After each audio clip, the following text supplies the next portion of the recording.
Ce n'est pas une défaillance de votre téléviseur. N'essayez donc pas de régler l'image. Nous maîtrisons à présent toute retransmission. Nous contrôlons les horizontales et les verticales. Nous pouvons vous noyer sous un millier de chaînes ou dilater une simple image jusqu'à lui donner la clarté du cristal et même au-delà. Nous pouvons modeler votre vision et lui fournir tout ce que votre imagination peut concevoir. Pendant l'heure qui vient, nous contrôlons tout ce que vous allez voir et entendre.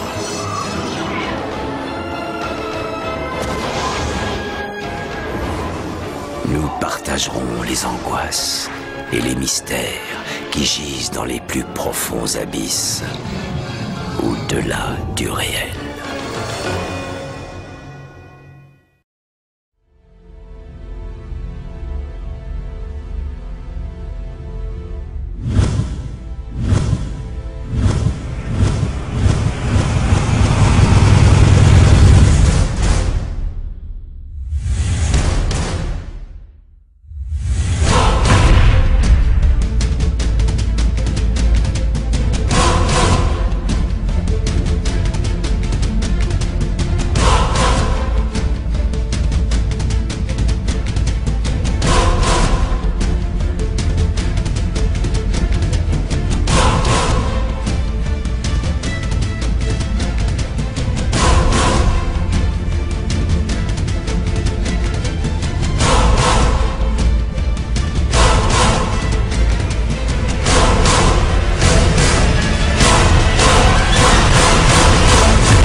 grand-chose pour le dérégler, hein, ce climat. Le climat, c'est tellement compliqué. Et qu'on se met un petit peu en danger. Alors, c'est pas, la fin du monde n'est pas pour demain. Hein. Je ne fais pas partie de ces gens qui aiment l'écologie catastrophisme. Mais je pense quand même qu'il faut qu'on se remue. Et que véritablement, il faut qu'on essaye aujourd'hui de croire à ce que l'on sait. Parce que tout ce qu'on dit d'en haut, tout le monde le sait. Mais on ne veut pas vraiment y croire. Ça nous paraît trop compliqué. Une espèce de déni collectif.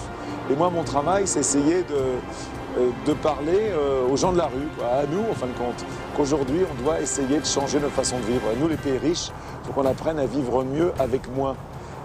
Parce que quand même, 20% de la population mondiale, qu'on consomme 80% des richesses. Et les autres 80%, ils veulent tous vivre comme nous. Et ça ne marchera pas, ça ne peut pas. Donc, il y a quelque chose qui ne marchera pas. Aujourd'hui, avec la télévision, Internet, tout le monde sait comment on vit, même au fond du Congo, même au fond d'Indonésie, dans les plantations d'huile de palme. Les gens savent comment on vit ici et ils ont envie de vivre comme nous. Donc comment faire? Et la solution, on l'aura tous ensemble. Écoute, moi je vais te dire, chacun doit faire son boulot. Moi je fais mon boulot de photographe, journaliste, toi tu fais ton boulot de journaliste et chacun doit faire son boulot. C'est pas à moi aujourd'hui d'apprendre à un architecte comment faire une maison bioclimatique ou qui dépense moins d'énergie. C'est pas à moi d'apprendre à un ingénieur comment faire une voiture électrique. C'est pour moi qui va apprendre à un politique comment négocier à Copenhague. Mais s'ils ne savent pas le faire, qu'ils donnent la place aux autres. De toute façon, aujourd'hui, si tu n'es pas pessimiste quand tu regardes les chiffres en face, c'est que tu n'as rien compris, c'est que tu ne sais pas lire les chiffres. Puis en même temps, moi je suis très optimiste parce qu'il y a tellement de gens autour de moi qui essayent de changer les choses. Il y a tellement de gens qui font. Et c'est pour ça que je dis souvent que les héros de l'écologie, ce n'est pas nous. Ce sont les gens qui bénévolement, et il y en a des millions dans le monde, font des choses pour les autres, qui donnent aux autres. Et je pense que l'engagement rend heureux. Ça c'est vraiment un message que j'essaie de passer. Et si aujourd'hui on veut changer quelque chose, eh bien il faut s'engager, aider.